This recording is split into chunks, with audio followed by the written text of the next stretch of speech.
Chapter चल रहा था बच्चों फिनोल, जो कि हम बीएससी सेकेंड ईयर के लिए पढ़ रहे हैं, जिसमें हम सिंथेसिस ऑफ फिनोल्स पढ़ रहे हैं। ठीक है, हमने डॉ प्रोसेस पढ़ लिया था जो इंडस्ट्रियल मेथड माना जाता है। आज हमें सिंथेसिस करनी है फिनोल की, किसका यूज़ करके, क्यूमीन का यूज़ करके। ठीक है, ये बहुत ज़्यादा इंपॉर्टेंट है, तो आपको याद रखना है। आपसे पूछे कि क्यूमीन क्या होता है, तो आपको पता होना चाहिए आइसोप्रोपाइल बेंजीन को क्यूमीन बोला जाता है। आइसोप्रोपाइल बेंजीन को क्या बोला जाता है, क्यूमीन। अब देखो कैसे बनाओगे, ये कार्बन यहाँ पे, यहाँ एक H लगाना है, यहाँ CH3 और ये यहाँ एक मिथाइल ग्रुप और लगाना है। ठीक है, इसको क्या बोलते हैं, आइसोप्रोपाइल बेंजीन, या फिर इसको क्यूमीन का नाम दिया जाता है। तो इससे आज हमें फिनोल बनाना है। मैकेनिज़्म आपको आना चाहिए। अब देखो, अगर आप तब इसकी क्या करते हैं, O2 की प्रेजेंस में, एयर की प्रेजेंस में। ठीक है, एयर का तब भी नाम लिया जाएगा, मतलब O2 की बात हो रही है, और सनलाइट की प्रेजेंस में रिएक्शन होगी। किसकी, सनलाइट की प्रेजेंस में रिएक्शन होगी, और यहाँ पे फिर आपको मतलब हाइड्रोलिसिस कर देनी है। ठीक है, एसिडिक, तो ये भी आपको ध्यान रखना है। तो यहाँ हो क्या जाता है, और यहाँ फ्री रेडिकल मैकेनिज्म होता है। क्या बनता है यहाँ पे, फ्री रेडिकल बनेगा, ये भी ध्यान आपको रखना है। क्या बनेगा, फ्री रेडिकल, क्योंकि थोड़ा आप याद रख सकते हो, क्योंकि यहाँ पे लाइट आ जाता है, तो इसे आप ध्यान रख सकते हो। तो यहाँ क्या बन जाता है, फिनोल।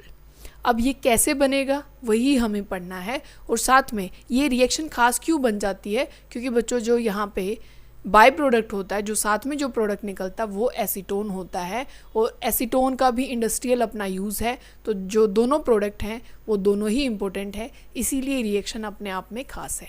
ठीक है, अब पहले हम मैकेनिज़्म देखते हैं कि ये रिएक्शन होगी कैसे।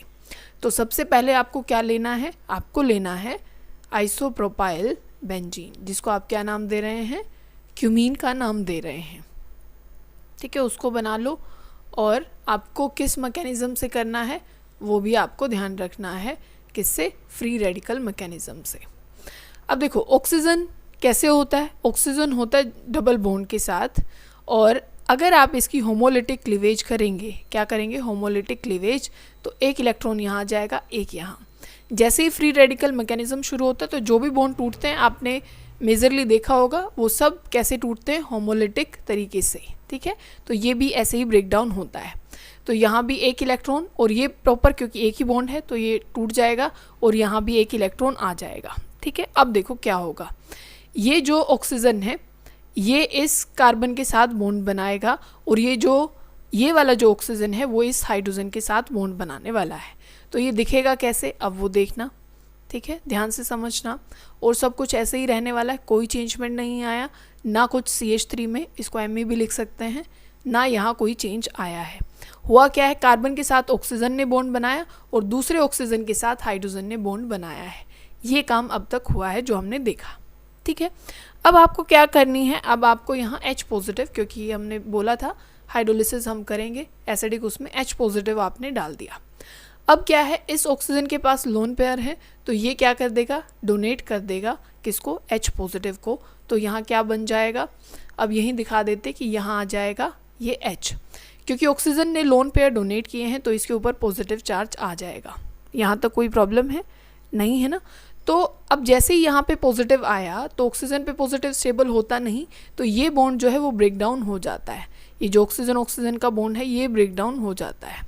ठीक है, अब क्योंकि ऑक्सीजन पे यहाँ फिर पॉजिटिव आएगा, क्योंकि यहाँ से ये बॉन्ड टूट चुका है, तो ये जो बॉन्ड है, ठीक है, जो इस फिनाइल में जो बेंजीन के साथ है, ये जो बॉन्ड है यहाँ से ब्रेक डाउन होगा, और ये ऑक्सीजन पे शिफ्ट हो जाएगा।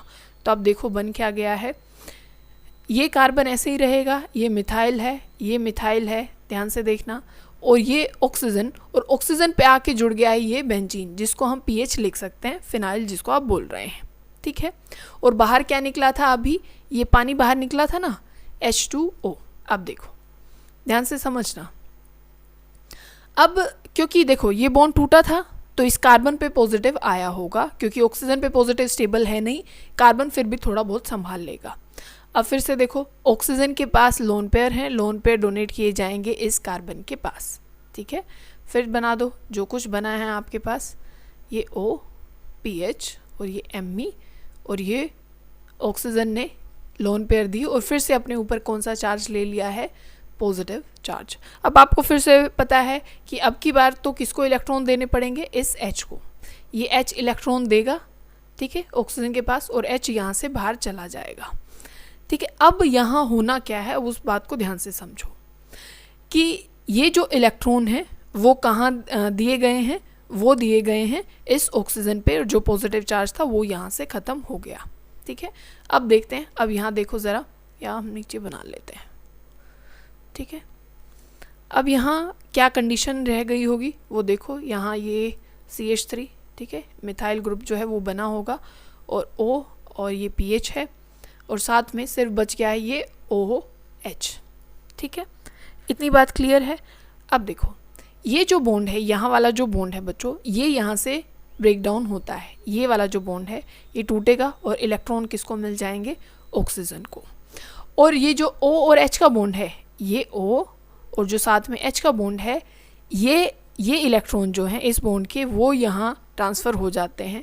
तो ये ऑल ओवर देखो क्या बन गया है, ये एसीटोन बन गया है, ठीक है। ये CH3, यहाँ ये दोनों CH3 मतलब मिथाइल ग्रुप है, और ऑक्सीजन पे आ गया है ये डबल बॉन्ड, तो क्या बन गया, एसीटोन।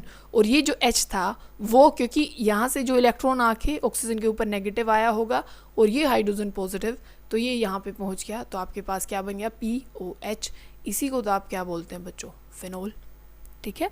तो मैकेनिज़्म बहुत आसान है, एक बार आप देखोगे बहुत अच्छे से तो आपको समझ में आ जाएगा। और ये इम्पोर्टेंट भी है क्योंकि सीधा लिख देते हैं कि क्यूमीन से आपको क्या बनाना है, फिनोल बनाना है। कैसे बनेगा, कौन सा मैकेनिज़्म, तो वो आपको पता होना चाहिए, ठीक है।